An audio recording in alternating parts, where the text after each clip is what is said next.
What's up, guys? I'm sure you've been behind before in a game. Maybe you lost a few too many predictions, perhaps a surprising set caught you off guard, or maybe you just weren't locked in and made a lot of mistakes early game. Usually you end up losing these games, but I'm sure sometimes, somehow, you manage to bring it back. This video is going to teach you how to make comebacks as often as possible with a few key principles. Something else I want to clarify is that when I talk about comebacks, I don't just mean that you have fewer surviving Pokemon than your opponent.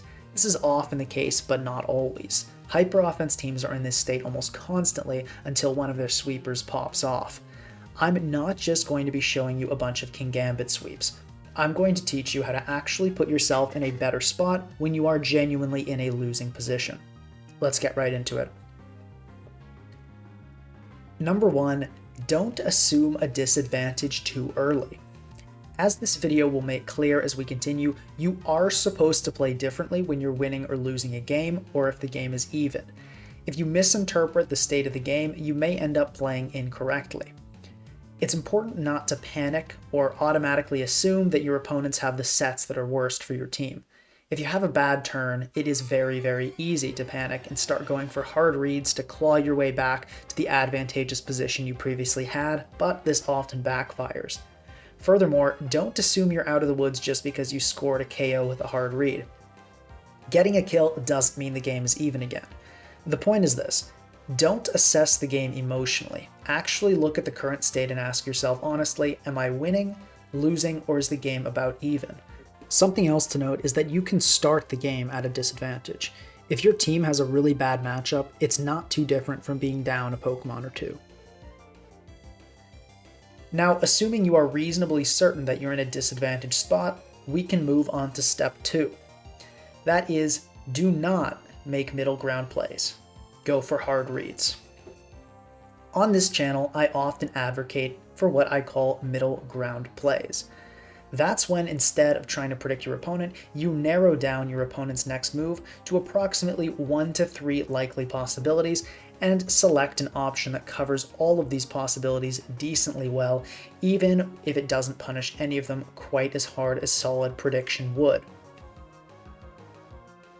To show you what I mean, let's take a look at a replay.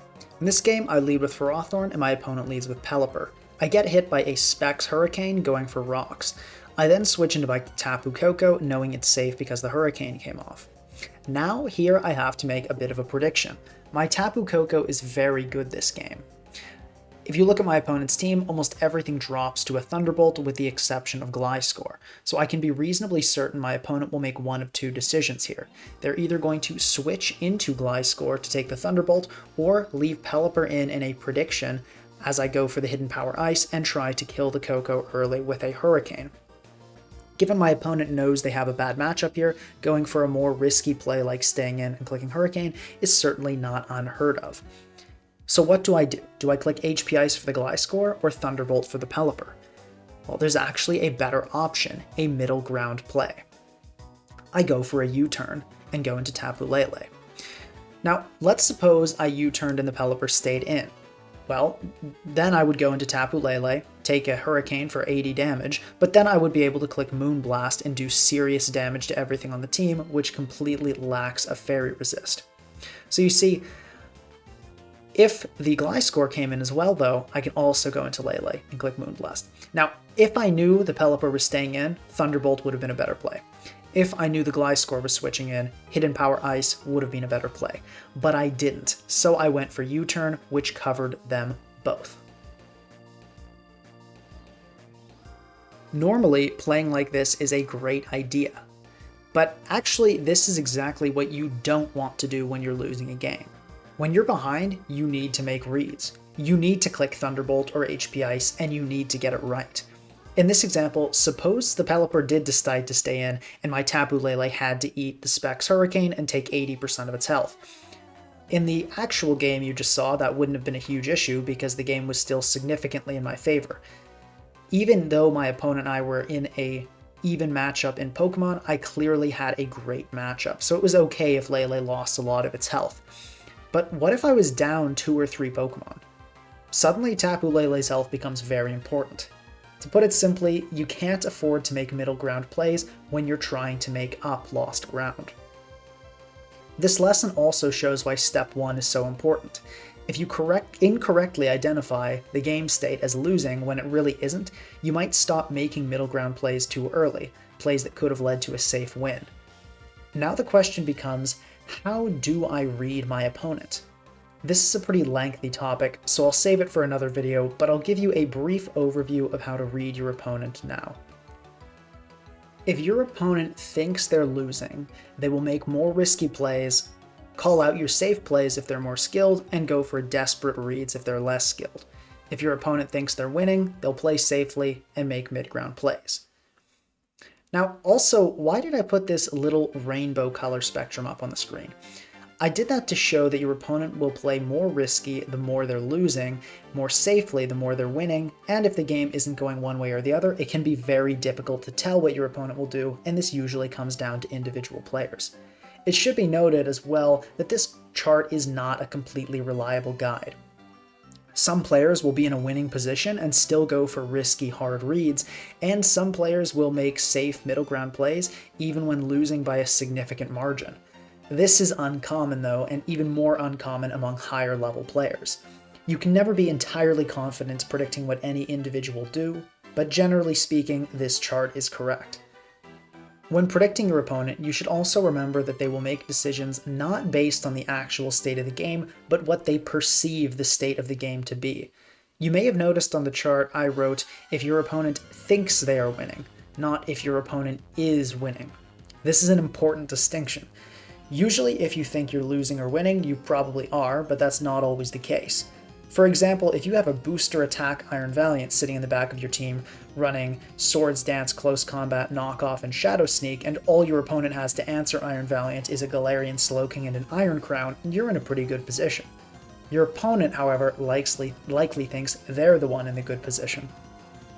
A full health Iron Crown and Glowking is enough to stop almost any Iron Valiant. It's important to keep in mind that your opponent doesn't know your sets.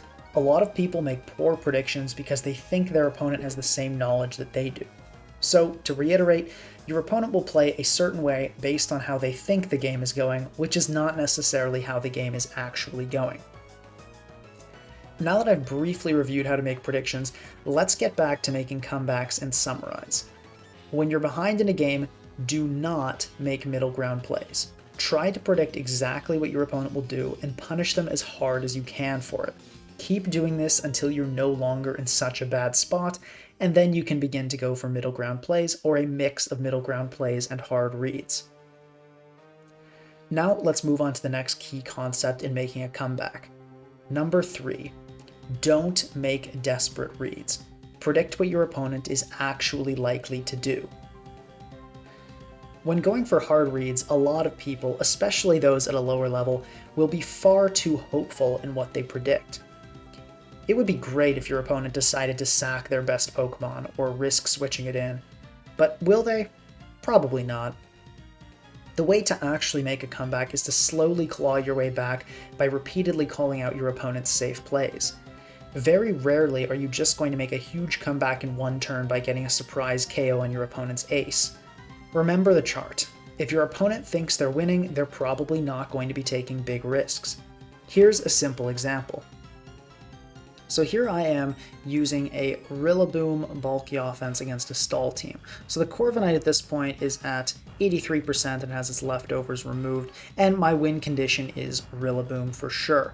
Now looking at this team, I do not have a great matchup. I have no real removal. I could very easily be hazard stacked on by Clodsire and Blissey, and my only real removal is Court Change Cinderace. So given my matchup here, I am, despite the fact that we're even in Pokemon, I have a bad matchup, and my opponent is going to know this.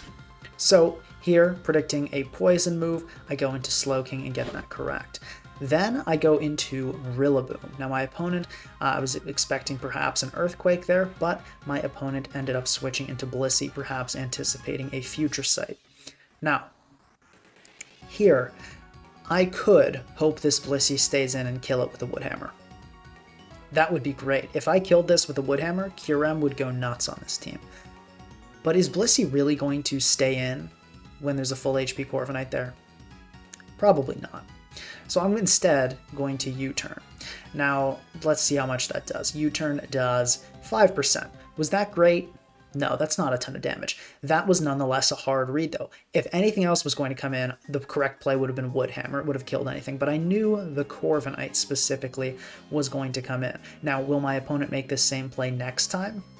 Maybe not. Now the Corviknight's getting actually dangerously low. But you see, in the context of this one turn, my opponent was probably going to make a safer play. Making a risky play didn't really make a lot of sense, and going for Woodhammer would be what the hopeful player does. Wouldn't it be great if the thing standing in my way just died?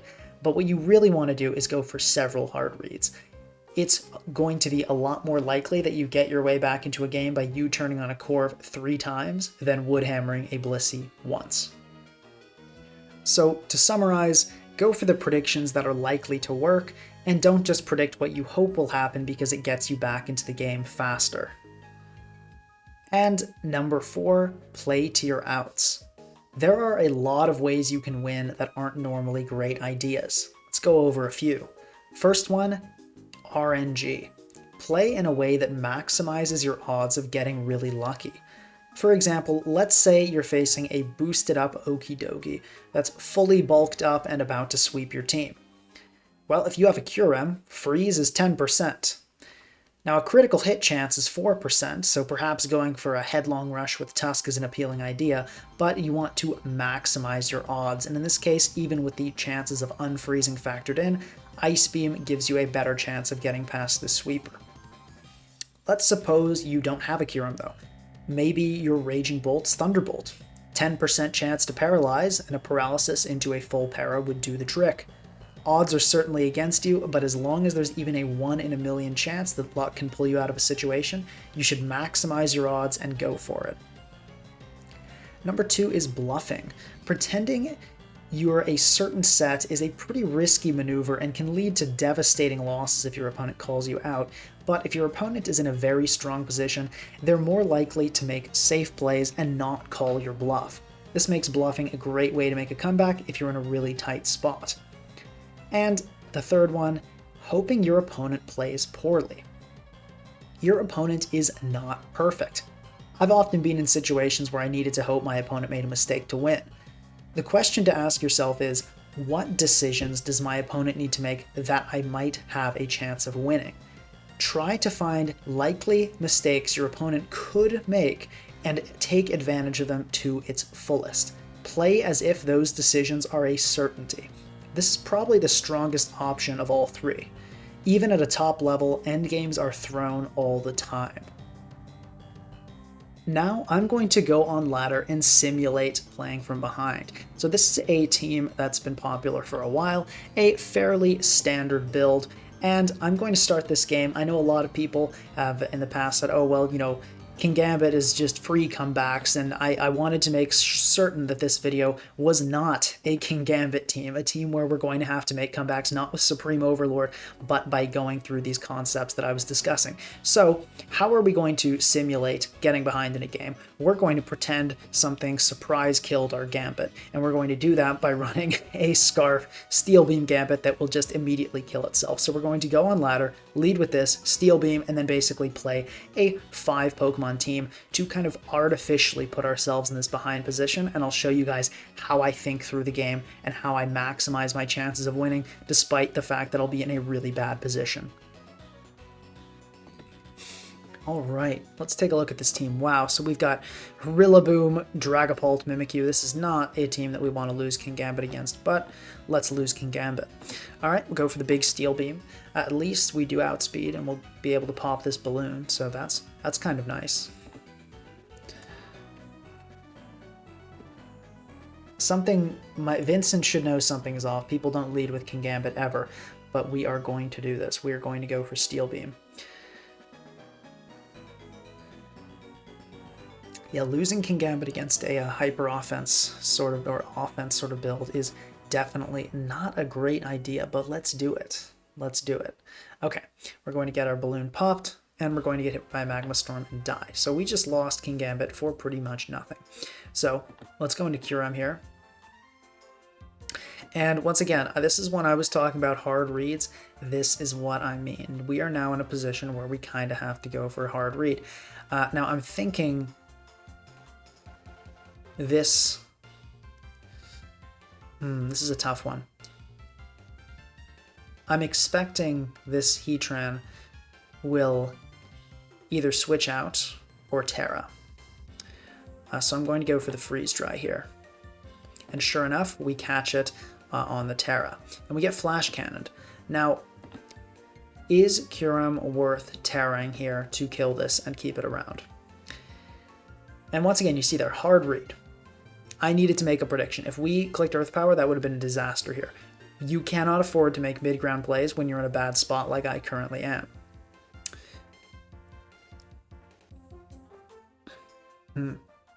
I could Terra Ice here and kill this and keep Kyurem around. Would, however, take away my ability to Terra later. What else would I want to use Terra on? Honestly, nothing. I think having Kyurem alive would be nice, so we're going to Terra Ice, we're going to Freeze Dry and take out the Kyurem. Okay, and we see a Mimikyu come in.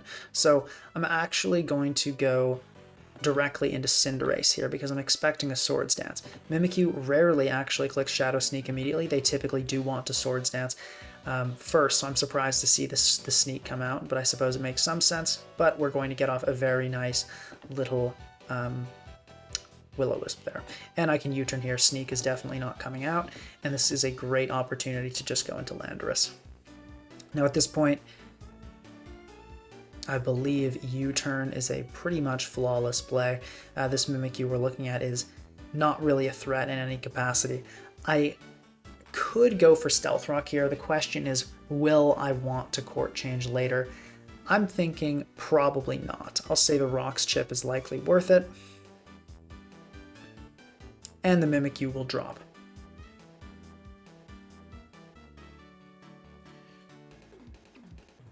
So through making that hard read on Heatran, we kind of put ourselves back in the game. We're still not in a great spot by any means. We're in a really scary position. And we cannot let that Lucha SD ever. But we're in a winnable position. Okay, we're going to U-turn. At this point, we probably have to let something die. It's a tough call to decide what that's going to be. I think Kyurem is our most useless Pokemon, and it's going to just eat the U-turn there and die. We are looking good with a potential Iron Valiant endgame. I'm thinking actually in retrospect, perhaps using Terra on Kyurem was not the move, but this is good. We can go for a Future Sight here.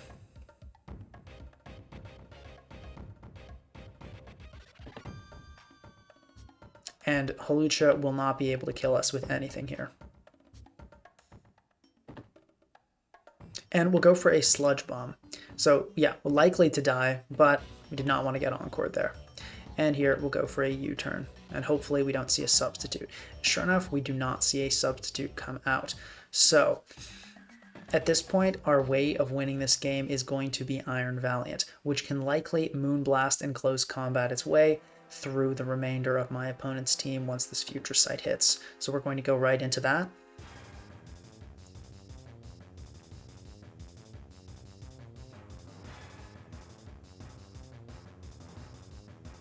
And we should be pretty safe here.